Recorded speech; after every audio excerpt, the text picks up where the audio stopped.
Greatest inventions. How far back can we trace their origins? Which inventions have had the biggest impact on our world? And what does the future hold for these amazing devices? Now, Great Inventions on Modern Marvels.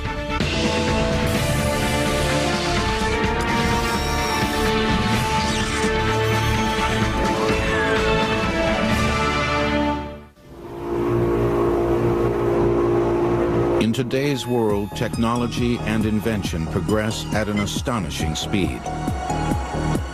We have instantaneous access to information and images from around the globe. Advances in modern medicine are working to vanquish even the most elusive and deadly of diseases.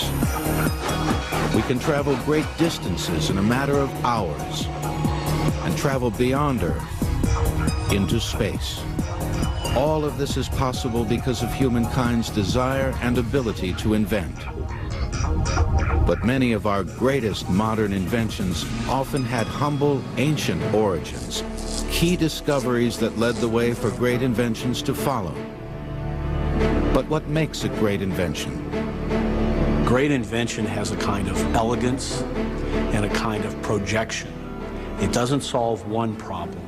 It opens up the opportunity to be applied to a variety of problems, and it opens up new opportunities. One invention that has played a key role in many of society's greatest inventions is also one of history's oldest technological devices, the wheel. Though the exact origins of the wheel as we know it are unknown, it is believed that the combined use of wheel and axle as a device for transport was first seen around 3000 BC in the ancient civilization of Mesopotamia. What's really important is the wheel, as used on farmers' carts, allows for the movement of crops from the farmlands into the cities, and the more efficient that you can move crops and foodstuffs in from the farmlands into the cities, the bigger the population you can have. But the wheel had even more ancient uses. With the discovery of rotary motion as early as 8000 BC, enterprising inventors of times long past found the wheel to be an important and versatile tool. They began using forms of the wheel to aid in their everyday tasks. Flywheels and pulleys allowed for heavy stones and rock to be lifted, allowing cities to rise up quicker, higher, and more efficiently. Water wheels became a primary source for generating early forms of power. And rotating gears became the essential device in an endless variety of tools and machinery, helping to spark the Industrial Revolution. The wheel and rotary motion made the creation of another civilization-changing invention possible, the steam engine. The steam engine propelled the world into a new age of transportation. Popular legend has it that 18th century inventor James Watt discovered the power of steam when he observed the lifting lid of a kettle of boiling water. The truth is that man had been aware of the power of steam for countless centuries, long before Watt ever sat down for his first cup of tea. As early as 100 AD, ancient writings told of a rotating steam turbine wheel created by Hero of Alexandria. The device was described simply as a sphere of Aeolus, but Hero never realized the potential uses of his creation and dismissed it as nothing more than a simple toy to keep a drowsy emperor awake. It would be nearly 2,000 years before a practical steam engine would be invented. The steam engine was originally conceived to pump water out of very deep mines, and it soon became applied to lots of other things, especially for driving all sorts of mills. Most closely associated with the creation of the steam engine is 18th century English engineer and inventor Thomas Newcomen. Newcomen designed and built one of the first practical atmospheric steam engines around 1712. The steam engine consisted of a series of steam-driven piston rods linked by chains that rose and fell in order to lift water out of mines. For over 50 years, Newcomen's steam engine set the standard, but a Scottish instrument maker and engineer, James Watt, set out to improve on Newcomen's creation. Initially, the rotative motion wasn't used with atmospheric engines because they weren't very evenly running engines. James Watt, by applying steam to both sides of the piston in a cylinder, and with the use of properly designed valves, could impart a regular rocking motion to a beam, and by means of a crank, then rotate a wheel. This improved steam engine, aided by the wheel, provided a major advance in the way we traveled over water. By the late 1700s, the steamship was man's first major development at traveling great distances since the creation of the sail, thousands of years before. The French were the steamship's earliest pioneers in the late 1700s, but it was an American, Robert Fulton, who first achieved commercial success when he gained worldwide attention for driving his steamship, the Clermont, between New York and Albany in 1807. With the success of steam travel on the waterways, inventors looked at the steam engine as a source of power for land transport. The steam engine led to another revolutionary invention that literally connected communities the world over, the railroad. The powerful steam locomotives created in the early 1800s represented an unprecedented leap over early forms of railroads.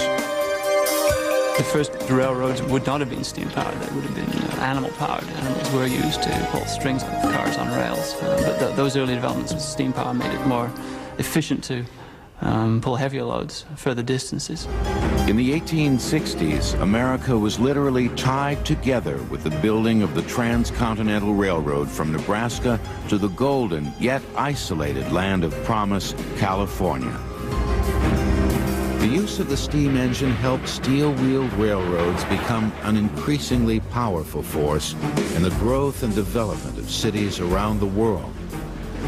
Railways soon became the world's dominant mode of freight, shipping, and transportation. One of the things that the railroad did was give people mobility that they'd never had before, allowed them to travel long distances. By the late 1800s, steam power ruled transport, but inventors began looking for alternative, more efficient means of transportation. The result was one of the most pervasive and important inventions in history, an invention that would soon dominate the transportation industry, the automobile. The early automobiles originally used the steam engine as their main source of power, but they were slow, cumbersome, and fairly uncomfortable for the passengers forced to sit close to the steamy hot boiler. The very first automobile is generally credited to 18th century French inventor Nicolas Joseph Cugnot. His vehicle was financed by the French government and was originally designed as a steam-propelled three-wheeled artillery wagon. With a top speed of 2 miles per hour, the vehicle ran out of control during a demonstration and crashed into a wall. But it is 1880s German inventor and automaker Carl Benz who is generally credited as the father of the automobile. Carl Benz and his contemporary Gottlieb Daimler are important because they're really the first people to not only come up with, in their case, gasoline-powered road vehicles, but they persisted at it and eventually developed vehicles that they sold for market. One man who perhaps more than any other would revolutionize the automobile industry with his gasoline-powered automobiles was Detroit automaker Henry Ford. Ironically, it was an early steam engine that inspired the automotive pioneer. The first self-powered vehicle that Henry Ford ever saw as a boy was one of these steam traction engines. For Ford, one of these light bulb moments, he saw this thing coming down the road as a young boy, and it affected him profoundly. By the early 1900s, numerous companies were beginning to make automobiles, but it was Henry Ford who succeeded in bringing the auto to the public. Ford's great contribution was to really see where the future of the market lay, which turned out to be in cheap cars for the masses. And he developed not only a cheap car, but a very good car, his Model T Ford, and developed the assembly line process for producing it cheaply. Ford's assembly line concept had been inspired by a somewhat more gruesome counterpart. The meatpacking industries was often called a disassembly line, where the carcass of an animal moved by on a conveyor and the various meat cutters took pieces out of the animal. The great accomplishment of Ford Motor Company was to take something that was enormously complicated like an automobile and put it on this assembly line method, which required interchangeable parts and required all these conveyors and carefully choreographed movement of all these parts and sub-assemblies. Engines and transmissions and rear axles had to be on their own assembly lines before they could all come together for that chassis assembly line. But it did come together. With the assembly line in full force by the 1920s, the price of the Model T, or Tin Lizzie as it was known, had dropped from $850, a staggering figure for the day, to only $260. By the time the Model T stopped production in 1927, 17 million had rolled off the line. The automobile is probably the most influential invention of the first half of the 20th century. It had such huge ramifications. It reshapes the landscape. You end up with things like interstate highway system. It results in not the death, but the decline of the railroads, which were the great 19th century industry. The enormous popularity of the automobile would forever alter transportation. And perhaps more than any other device, it is the wheel that helped facilitate a transportation and industrial revolution. There are nearly 300 million cars in the U.S. alone, over 40% of the world's automobile population. Great Inventions will return on Modern Marvels. Many key inventions, such as the wheel, were a product of discovery, often accidental, by practical beings looking for solutions to everyday problems. By contrast, the study and harnessing of electricity was a direct result of scientific research. Scientists in ancient Greece learned that if you rubbed amber, or electron in the Greek language, it created a magnetic force that would attract light objects such as feathers. Viewed as a mere amusement, these ancient Greeks had no idea how to harness this force. It was not until roughly 200 years ago that scientists finally began to discover viable methods of harnessing electricity. Perhaps most famous was Benjamin Franklin, who in 1752 flew a kite in the midst of an electrical storm. He first noticed that strands of thread stood on end, as if suspended on a common conductor. When Franklin touched the attached metal key, he received quite an electrical shock. With this jolt, Franklin had proven that electricity was manifested in the clouds in the form of lightning. Franklin wrote in his own publication, Poor Richard's Almanac, that his invention of the lightning rod could secure houses from lightning blasts by directing the powerful bolt of electricity into the grounded metal rod instead of the structure itself. As Franklin's lightning rods appeared on homes across America, an outraged clergy remained vehemently opposed to the invention. They believed that lightning expressed the wrath of God and should not be tampered with. As knowledge of electricity grew, inventors saw that this awesome force could be stored for later use. They developed a groundbreaking energy storage device that would ultimately fuel the communications industry, the battery. The battery has really an interesting sort of impact on the development of electricity. On one hand, it provides that basic building block that allows for experimentation in telegraphy, in telephony, and even in early wireless telegraph. But the search for a usable battery was not a new one. There is speculation that a crude form of electrical battery may have appeared in the 1st century AD. In 1938, an Austrian scientist working in Baghdad uncovered a small pottery jar with a copper tube and iron rod running down its middle.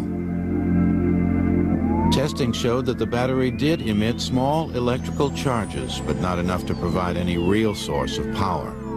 Since it was discovered in what was clearly the house of a magician and medicine man, however, many others dismiss it as nothing more than a simple magic trick used to instill awe, perhaps even fear, in all who saw it. The first authentic battery, as we know it, does not appear until the early 1800s, when Italian inventor Alessandro Volta created the first viable energy storage device. What it consists of is a pile of plates, and in fact it's sometimes called a Volta's pile, because it's literally a pile of metal plates alternating copper and nickel, or copper and silver, with an acid in between, copper and zinc, another pile. And the bigger pile you make, the more current you can get out of your battery. Volta's invention of the battery was truly groundbreaking. For the first time in history, the powerful force of electricity could actually be stored and used as a source of energy. In the middle of the 19th century, minor improvements were made to the battery.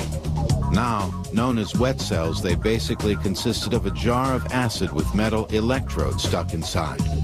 The acid caused a chemical reaction that produced electrons, which flowed through the metal electrodes to provide power to the attached device. Continual improvements were made to the battery. Inventors soon found it to be an indispensable device in their latest life-changing creations. The simple battery became a key element that ultimately fueled major advances in instantaneous communication. Less than 150 years ago, communications were mostly limited to messages delivered in person. As the scientific knowledge grew that electricity could be transferred from one place to another, inventors began to experiment with the possibility that the same principle might apply to communication. The result was a great invention that took the first steps toward bringing the world closer together. Instantaneous communication was now possible for the first time in history with the telegraph. The telegraph is based on the battery and the electromagnet, both of which are inventions of the very early 19th century. All you have to do to make a telegraph is simply string a wire over a distance, have an electromagnet attached to one end, and have an on-off switch at the other end. And that allows you to send a message. And then when you apply a code, dots and dashes, for example, so that you can represent numbers, letters of the alphabet, that sort of thing, then in fact you can send any message you want over any distance you want that you have the wire strung. Using his coding system of dots and dashes, American inventor Samuel Morse was the first to successfully send a telegraph message in 1844, with a demonstration line set up between Washington, D.C. and Baltimore. The message that Morse sent was a simple but powerful one. What hath God wrought? The growth of the electromagnetic telegraph was truly dramatic. In only 20 years after Morse had laid his first line between Washington and Baltimore in the mid-1840s, we had people putting in undersea Atlantic cable to transmit messages between the continents. The battery-powered telegraph gave rise to a whole host of electrical inventions. If the telegraph sent the message that a communications renaissance was on the horizon, then it was one of history's greatest and most influential inventions that actually put it into words, the telephone. Alexander Graham Bell called it, in fact, a speaking telegraph initially, because that's what it was. It was a telegraph line in which you had put a microphone and a speaker, in a sense, at each end, so that, in fact, it would send the spoken voice rather than dots and dashes. Alexander Graham Bell had discovered that electrical currents could exactly duplicate sound waves transmitting multiple sounds by vibrating in the air in a series of frequencies. Bell was a teacher for the deaf, and he had spent a great deal of time researching sound waves and the principles of acoustics. Working with his assistant, Thomas Watson, Bell realized that you could not only send several different sound tones over the wire, but that you could actually send one complex sound wave, namely the human voice. He realizes it in March of 1876, and he sends the first human voice message over a telegraph wire when he says to Watson, "Come here, I want you." And he simply wanted to show Watson that the transmitter was actually working, and Watson heard it on the receiver, and they were very excited. Ironically, the telephone did not catch on right away. In fact, the leading telecommunications giant at the time, Western Union, refused Bell's offer to sell them the telephone patent for $100,000. Little by little, however, the public began to gravitate to the phone. By By 1877, Western Union began to rethink their decision and offered to buy the telephone from Bell and his Bell Telephone Company. But Bell refused. He knew at that point that he had a good thing. Coming up, electricity lights the way for an entertainment and information renaissance. With the invention of the battery, scientists had learned how to harness small amounts of electrical energy. But stronger, more powerful currents of electricity would lead to more great inventions. The advances in electrical power now depended on the development of mechanical methods of generating electricity. Inventors were continually finding new ways to harness this powerful force of nature. One key invention literally ushered the world out of the Dark Ages, turning night into day and affecting virtually every aspect of our daily lives. That simple but life-changing device, the light bulb. The search for a usable light dates back to the 1830s as an alternative to the smoky, dangerous gas and oil lamps that had been used until that time. The principle for the electric light was simple. If you heat something such as logs on a fire, the particles will glow and emit light. The problem was figuring out how to control it. By the early 1870s, extremely bright lights that produced an electrical arc between two carbon poles were being used as street lamps, but there was no way to control the luminosity. While there were many inventors around the world working to create a viable light bulb, it was American inventor Thomas Edison who finally succeeded. Edison is actually a late entrant into the contest for creating a successful light bulb. Edison was already world-renowned for his initial inventions, contributions to the telegraph industry, and the invention of the phonograph. He was already known as the Wizard of Menlo Park. Edison had boasted that he would have his light bulb completed in only a few months. Edison, if nothing else, was full of confidence. It took him more like a year and 3 months, but he did indeed produce it. And again, carbon turned out to be the critical substance, and he found that if he had a thin piece of carbon, some trick in getting that thin piece of carbon, and again put the electric current now through the carbon instead of between the carbon poles, through the carbon. You heat that carbon up and it glows, and it glows bright but not too bright. I firmly believe that the machine age will favorably affect the lives of the workers. It is impossible, however, to forecast what electricity and invention will make of the world 100 years hence. Thomas Edison was right. There was no way he could have predicted the impact that electricity or his own invention of the light bulb would have on history. The invention of the electric light bulb in 1879 profoundly changed society. The visionary inventor also saw beyond the light bulb, and within a year, Edison had laid the groundwork for a complete electric light and power distribution system. I can't think of anything that changes the way in which we live, domestically, at work, or in the community, more than the light bulb. Lighting at work allowed for shift work, overnight work, increased the efficiency of laborers.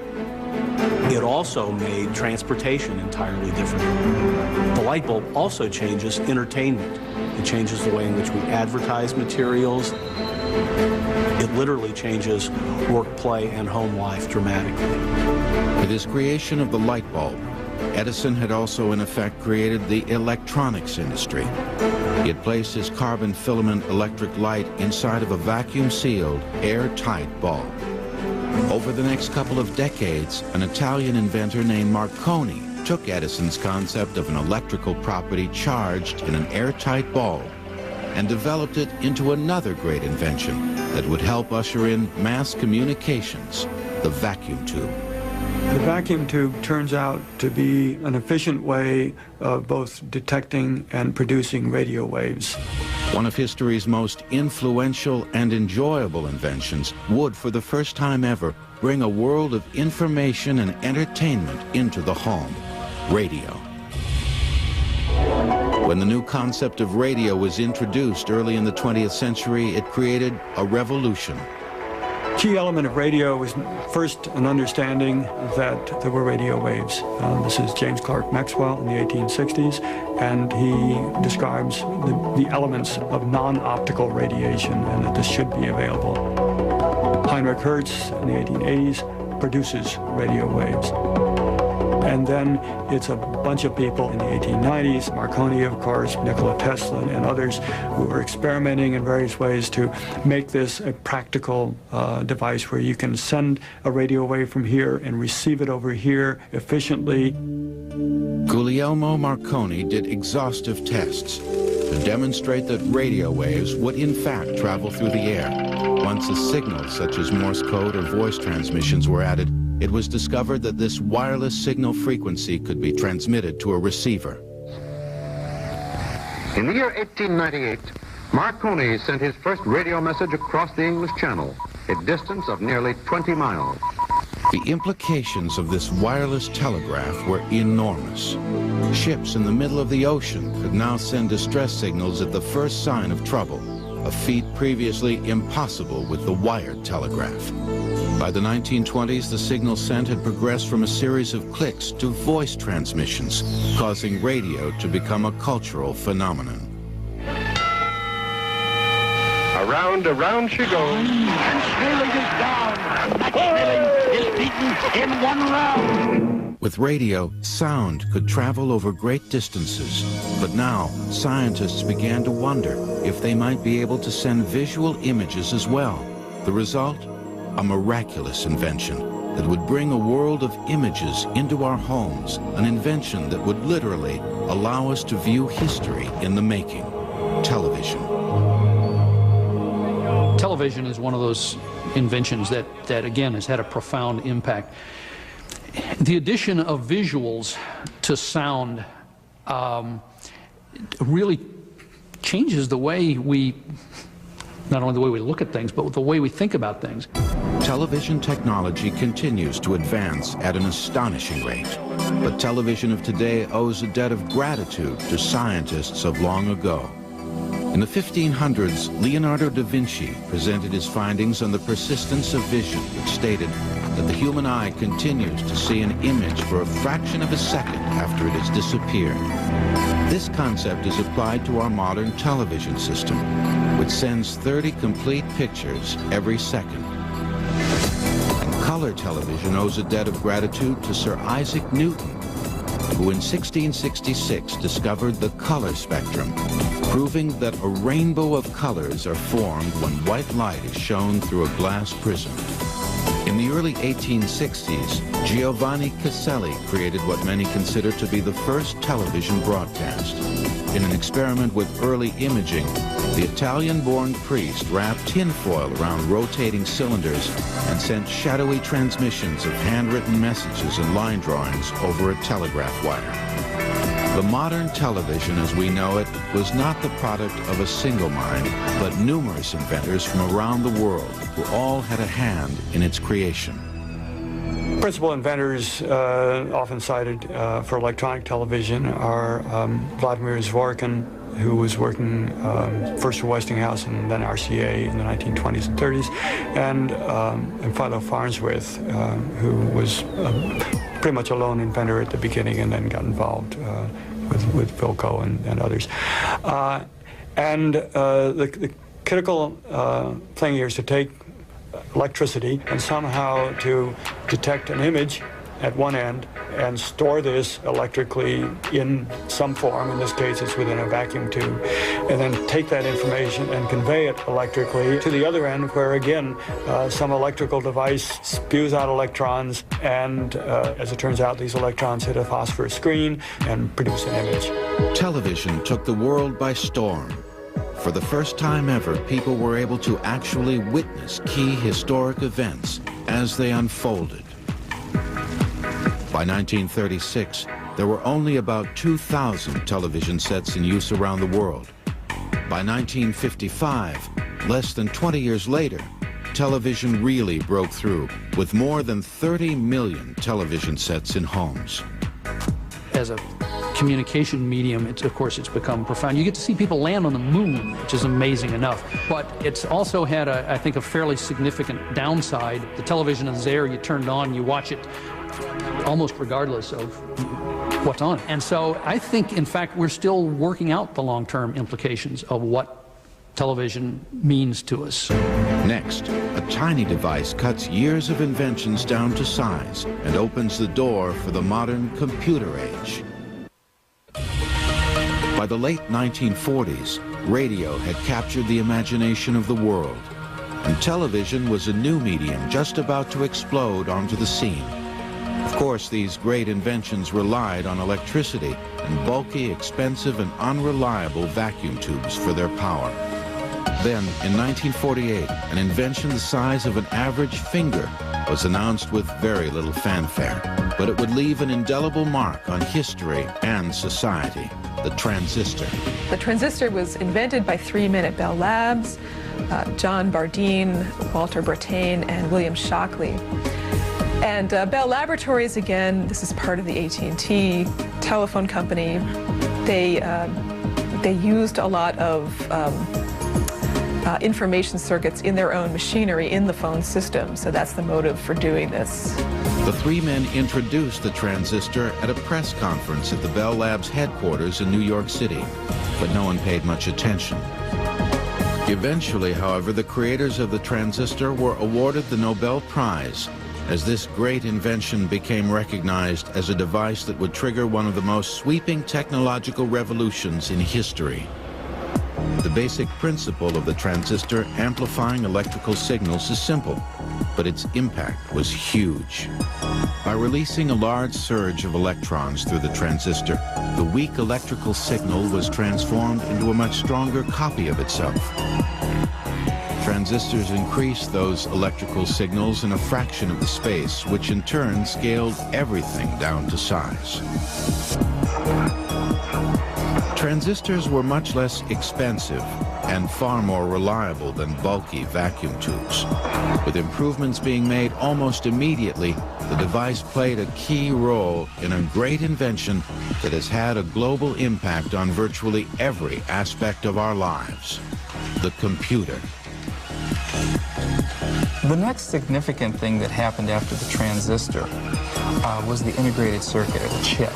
The single thing on your computer that really runs the whole thing, the CPU chip, contains tens of millions of transistors on a single chip. So you can see the economies of scale. We went from 18,000 vacuum tubes to run a big computer down to several thousand transistors to run the first real business computer, down to our desktop, which has tens of millions of little transistors, microscopic transistors on a single chip. An extraordinary achievement when you consider that less than 50 years ago, a computer was a massive bank of machines that took up an entire room, held far less memory, and was infinitely slower than today's slowest computers.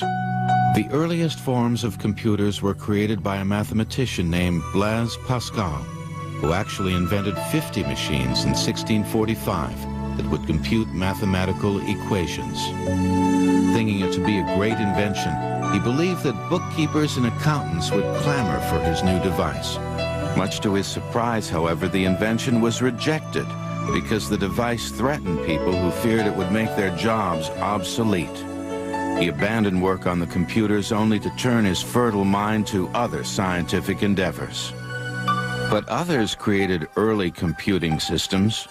By the mid-1800s, a French inventor named Joseph-Marie Jacquard created a predecessor to the punch card system called the Jacquard loom, which automatically manipulated a weaving loom.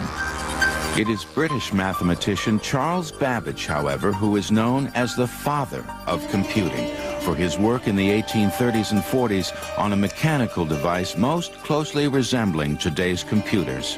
Babbage is so significant during this time period is because he formulated what we now know today as the modern computer. There was an input, there was an output, there was a control unit, a processor, all these terms that today are incorporated into the modern computer. The next big advancement in computing came in 1890 by a young census worker named Herman Hollerith. He created a punch card computing machine to aid in the seemingly impossible census count. We take a census every 10 years, and it was taking more than 10 years, or they projected it would take more than 10 years to count the results. So clearly that's absurd. The 1880 census had taken 7.5 years, so it was already 7.5 years out of date when they finally got it. Hollerith's machine was a success and remained in use for several decades.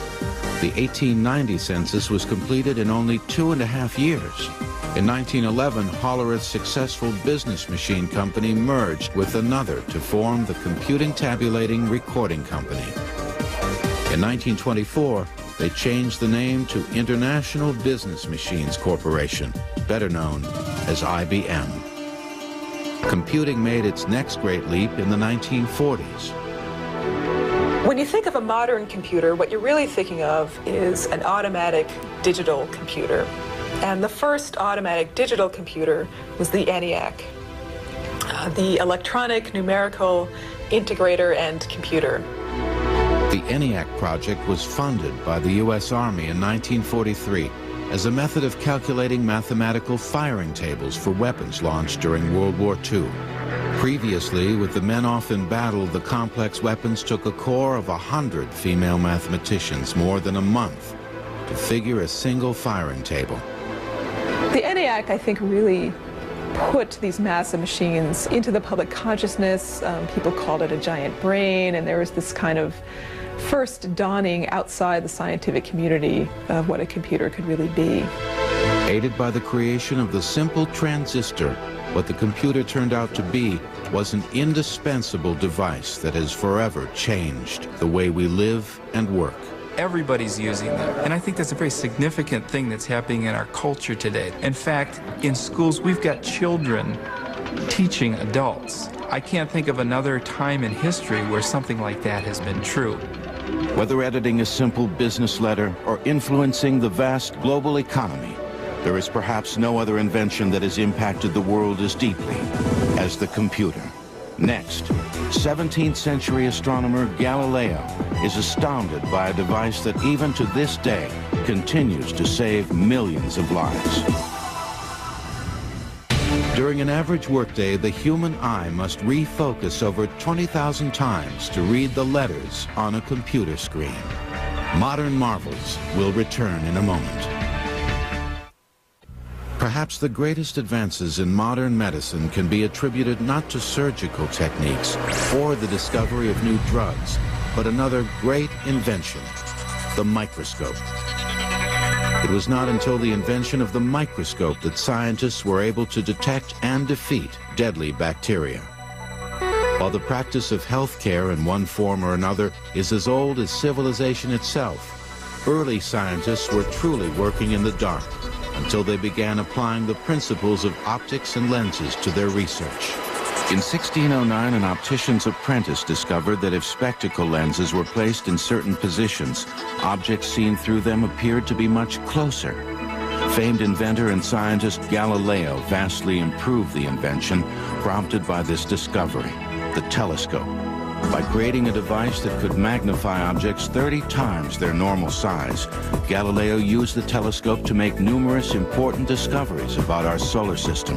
He soon gazed inward instead of outward with another recently invented optical device that he said made flies look as big as a lamb. That device was the microscope.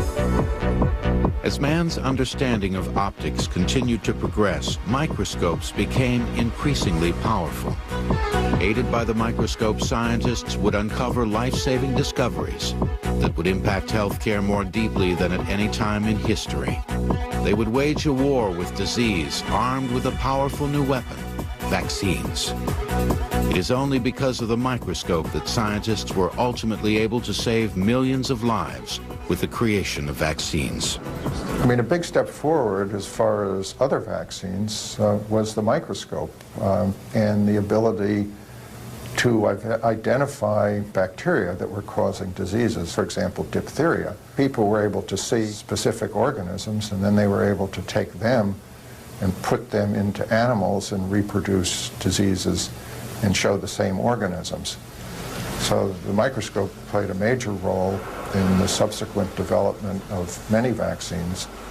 The earliest recorded attempts to vaccinate against disease dates back to India in 700 AD. Buddhist monks routinely ingested snake venom in the belief that if they were bitten, their bodies would have to build up immunity to the poison. No one knows for certain if that radical attempt at early vaccination was effective, but they did have the right idea. But it was not until the end of the 19th century, with the help of the microscope, that the link between germs, bacteria, and disease was discovered. Scientists began to create appropriate vaccines. Vaccines are designed to introduce a bit of the disease into the body without actually passing on the disease itself. The body then produces an antibody that creates immunity to the disease in question. Edward Jenner created the first successful immunization in England in 1796. And while he was certainly using an early form of the microscope, his discovery was the result of a keen observation.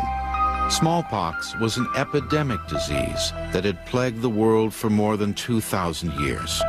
With a mortality rate of over 40%, scientists were frantically searching for a vaccine to eradicate the deadly disease.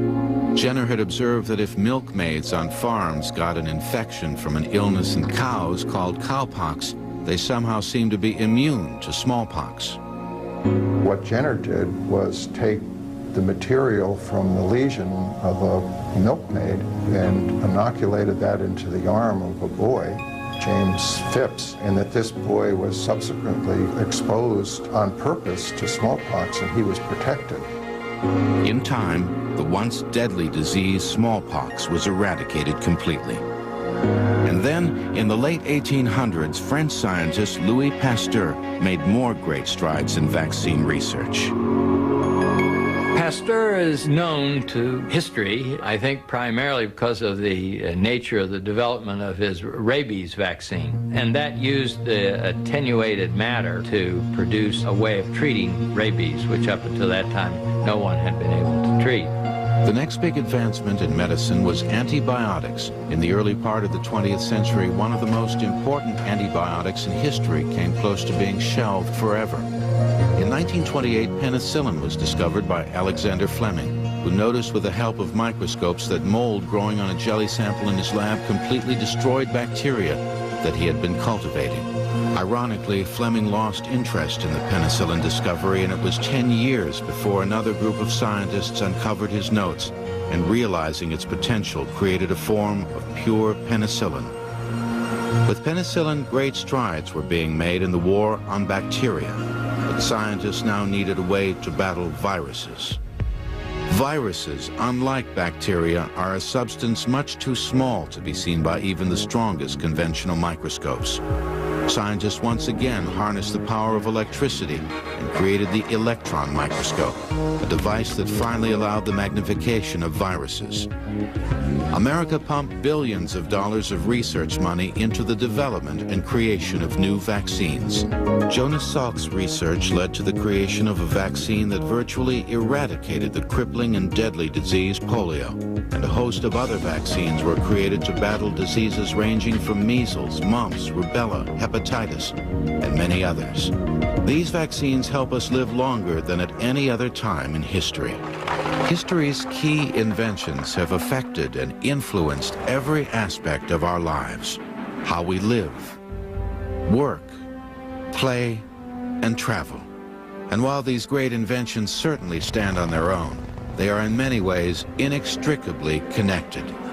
I think what we're seeing in the last 20 or 30 years, the latter part of this decade, is the amount of technologies that are kind of coming together and being utilized together, integrated, if you will, is so dramatic that we are seeing advancements unparalleled in any part of history. The human race has witnessed an incredible wave of important inventions. As long as man continues to think, he will continue to invent. And the result will be more great inventions that will undoubtedly change the course of history.